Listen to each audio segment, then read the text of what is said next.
Okay, we are joined by a special guest wherever you are tuning in. Thanks for doing so. ESPN Radio 94.1 on 757 Saturday Sports Talk, powered by Larry King Law, VirginiaPreps.com, our YouTube channel. Matt Hatfield here with you, and we have with us a young man who is going dancing. He's going dancing, folks. NCAA Tournament, the Big South Tournament champion, Longwood Lancers. He's a guard, honorable mention, all Big South, 11.9 points per game, 44.7% from the field. He's underrated, folks, and his team, 8 victories in a row. They had an 11-game win streak not long before that. DeShaun Wade, congratulations. I know you're excited. This is what March Madness is all about, right? Yeah, thanks, man. Yeah, it's all about going dancing, man. At what point did you feel, either yourself or the group collectively, like this could be a reality? Because Longwood basketball used to be snickered at. It's gotten better slowly but surely under Coach Griff Aldrich, which I'm sure we'll talk about here in a bit. But at what point did you all know this could be a reality? We knew that we could possibly be, a March Madness type of team. I think around that time, we had our multiple team event here at Longwood. We played 3 teams in 3 days. I think it was American, UMBC, and Western Carolina. And we dominated the first 2 games and then lost the 3rd game. But after the 3rd game, we just knew, like, look, if we play like those first 2 games, because those teams were pretty good. And we just knew, like, if we play again like we played those first 2 games, ain't nobody going to be messing with us. Like, you know what I'm saying? Teams going to be scared to play us. And, we just knew, like, if we just stay together, gel together, like how we did in those first 2 games, we could be pretty dangerous. Yeah, there's 2 other losses that kind of stick out to me. I mean, generally, it's funny. I've talked with past players that have gone on the pros and stuff. It's always, they say the championship losses that stick with them, the wins and so forth. I'm sure that might be true for you for high school, which we'll delve into in a second. But you lost again to NCAA, but that's propelled this run here. You've won 19 of the last 20. And the other loss, I was down in Texas, I think, with our ODU women's basketball team calling a game, and I was listening to the ODU men playing you guys. They beat you on a buzzer beater, but you guys were this close to beating them. How much did y'all either one of those losses, did you take some things and some confidence saying, all right, though we lost these games, we're not that far off? Yeah, when we lost to ODU, it was, you don't want to ever lose in the buzzer, but, we was like we were kind of proud of ourselves. Like, it was a sense of pride because we could have easily went to that game and, did worse than we did. We just had pride because we fought and we felt like we showed the world what we're capable of, even though we lost. And, we just was like, look, man, like I said, we could be dangerous and we just need to keep chipping away and keep cleaning up the things that, we're doing bad. And eventually we're going to put it all together. When we lost to A&T, that was uncharacteristic of us. We played just a really bad game. A lot of things just wasn't going right for us. And we was just like, okay, well, if that's how we are at our worst, then it's amazing what we can be at our best. Like I said, a lot of things didn't go good that game. And A&T played a very good game, but we used that as fuel. And when we seen them again, it was a great game and we knew we owed them one. Well, I know for someone like you, and this is probably true growing up when you're in high school, when you play against guys that were in your class, or you see them, regardless of what college you go to, like, all right, I want to show out, or you go back to a hometown place if you're playing someone that's like an Old Dominion, in Norfolk State, of Hampton, you name it. Those games have a little extra meaning and pop to them, don't they? Yeah, I wanted to definitely have a good game at ODU. I knew I had a lot of family there and just a lot of people that I've seen in my past there, a lot of AAU guys and stuff like that. And yeah, I wanted to have a good showing because, 757 holds a dear place and it's like to my heart, you know what I'm saying? So I was just like, I got to play good here. I got to show everybody how much better I've gotten over the years, and I was hoping to come out with a win, but it didn't happen. And you got some 757 mates with you. I believe you got Jelani Darden from Norview High School there with you. Michael Christmas there with you as well from Lansdowne High School. Yeah. Mm-hmm. So tell me what it's like to have a little bit of a 757 brotherhood in Farmville. And I know that's not your original school you went to in college, which we'll also go to in a moment, but that's like to have that kind of camaraderie with them. It's great, having some guys on the team that knows like what it's like where you come from, knowing kind of all the same people that it's just, it just helps with the chemistry. We talk a lot about, just doing doing this for the 7-5, doing this for the people back home. So, you know, that's kind of what fuels us a little bit too. Even though those guys don't play as much as they want. Mike, he's dealing with injuries right now. And, you know, he just got cleared and stuff, but I don't think he's going to see the floor. But, you know, they help me a lot because, you know, I see those guys and they remind me like, yeah, I'm doing this for the 7-5. I'm doing this for the people back home. Back to your high school journey, you played at 3 different schools and had success at each of them. Kempsville High School as a freshman, which was kind of making your mark. And you went to Green Run High School and you kind of helped elevate them. And I think it kind of gets forgotten about what you and Sterling Carrington and Imani Wood and that group did to help them, because y'all kind of bridged the gap for AJ, the late great Ashley James, who then bridged the gap for Jacob Cooper, Elijah Kennedy as they got that championship. And then you went to Miller School, and I believe you got the championship, right? Private school. Yeah. Tell me about what it was like at each of the experiences, what you learned, and how it molded you for the college game. Kempsville, that year was just my first year in high school, just seeing what high school was about. We didn't really win much, but, you know, they depended on me a lot. And so for the first time, I really got to be on a team where, you know, like every day I had to be on my top stuff, because if I wasn't, then we probably get blown out and it'd be really bad results. So, you know, they just depended on me a lot, and I appreciated everything that they done for me because, you know, that was just like my stomping grounds. That's where I was from.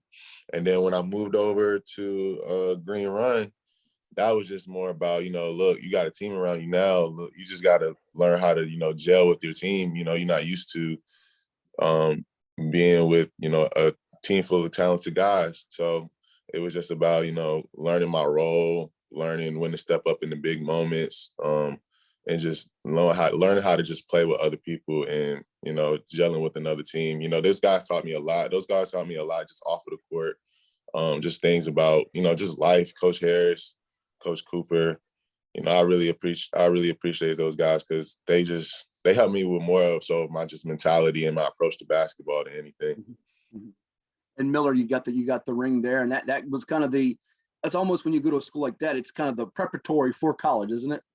Yeah, that was a lot like college. It was like a boarding school, because it was so far. Like we had the option to be day students where we could go to school for the day and then go back home, but I lived so far. So that was more like a boarding school experience for me. But like I said, they also taught me a lot, you know, just helped me prepare for college, you know, just as far as being a college athlete, you know, you're going to have a strict schedule. You're going to have to work on your game every day. You're going to have like intense practices. So like, that's what I was prepared for when I got to college and stuff, because that's what Miller helped me prepare for. It was just, you know, sticking to the grind every day and learning something new and just being part of a different environment. So the Virginia Beach native left the local nest, but then you left the state. DeShaun Wade goes to college to play at East Carolina. You saw Leonard of a tent there. You go there.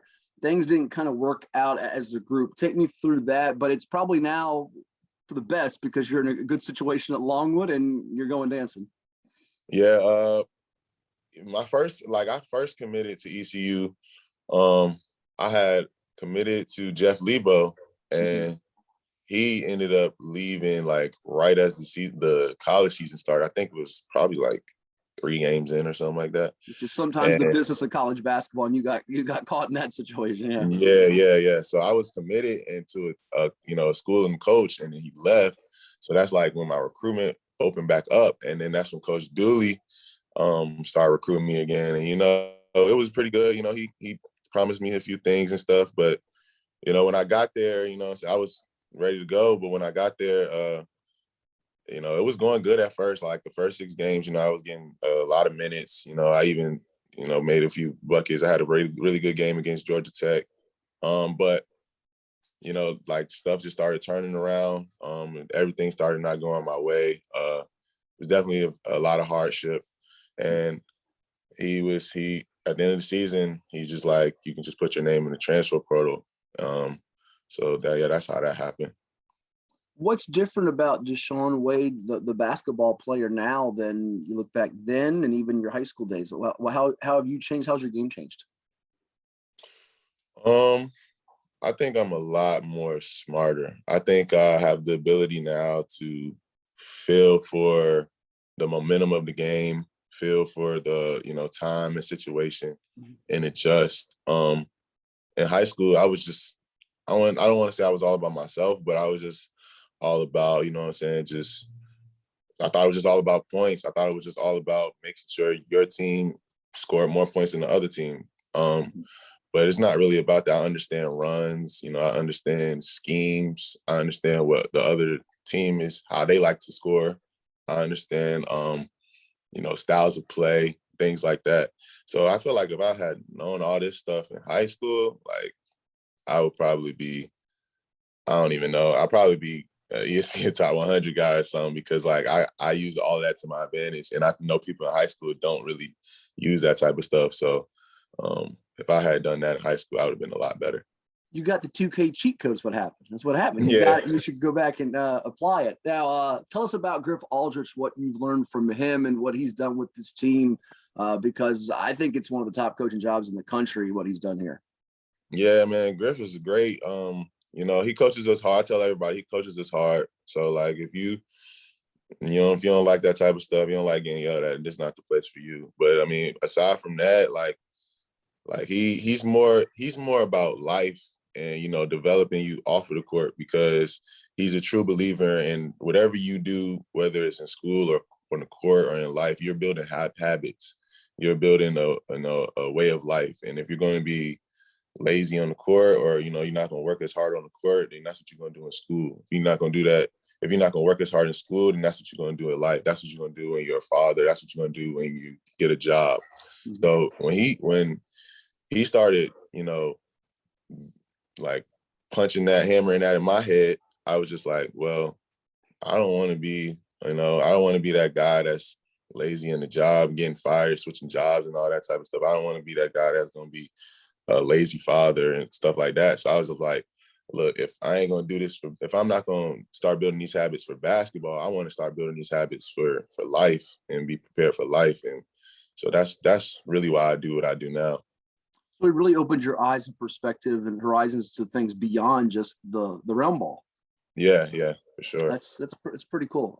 Before we get to rapid fire here in a couple minutes, and appreciate you doing this, you know, this team is going dancing, and it's got to be pretty cool to be the first team from Virginia to go dancing, right? I mean, there's other teams trying to punch their ticket. You got Norfolk State trying, you got, you know, this team, Virginia Tech, that team trying to get in Liberty, all these different teams trying to do it, but you guys are the first, and you can always kind of say that we were the first to go in this year's crop. But going dance is one thing. How do you now, as a group, say, all right, we've done that, but we don't want to be satisfied and rest on this. We want to be one of those teams talked about those first couple of days is Longwood. Where are they from people outside Virginia that don't know them? And you're one of those teams talked about on Sports Center and across the nation. How do you pull that off? Well, we just keep doing the things that we've always done the whole entire year.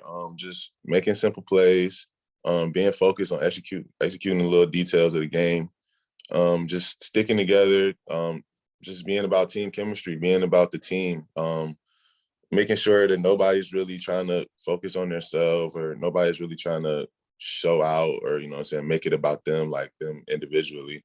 Just making sure that, you know, we all stick together as a team. And if we're going to do it, if we're going to win, it's going to be from a team standpoint. We just trying to clean up some stuff defensively. We kind of dropped, not in the tournament, but before the tournament, we kind of dropped in our defense a little bit. So we figure out, you know, the little holes in our defense and clean those up and just become a defensive-minded team and focus on getting stops. You know, the offense is going to be there. So we just trying to clean up our defense and make sure we're good and we can guard anybody, whoever we play against. Awesome. Now, be honest, do you pay attention to bracketology and you're looking at where they've got you projected at seed-wise? Be honest. Definitely now, yeah. Okay. What are you seeing right now? Because I'll give you what I've seen, so. Before the tournament, I seen us 16 seed. I think then we moved better than that, I think. Yeah, I think we moved up to 14 now. I seen somewhere on Twitter that we can't even drop anywhere lower than 14. I was looking at KenPom and the net ratings and stuff, and I seen as much as we probably want to get to a 13, it's probably not going to happen. So we'll probably be at a 14 seed. As I was going to say, I think I saw this morning a 14 against Villanova, but you never know who it is, never knows. You go out there and play as hard as you can and try to get the win. Now, last one here, we're going to do rapid fire here after that. I have to bring it up to you. You know it's probably coming. If you don't, you'll start laughing as soon as I say it. You know, the thing that always gets brought up with you, at least in the last year, is making Sports Center for the half-court shot that you hit with 5 seconds on the clock. For those that haven't seen or don't know what we're talking about, it was against Gardner Webb, right? They missed a layup. Yeah. And the shot clock didn't reset. And you pulled that off pretty slick, I will say. Yeah, man. They were supposed to reset the shot clock. I get the rebound. I get the rebound. I turn around and I'm starting to dribble and I look up and I'm looking at the shot clock. It's a big 2 on the shot clock. And I'm thinking my mind's going crazy. I'm thinking that's 2 seconds left for the game.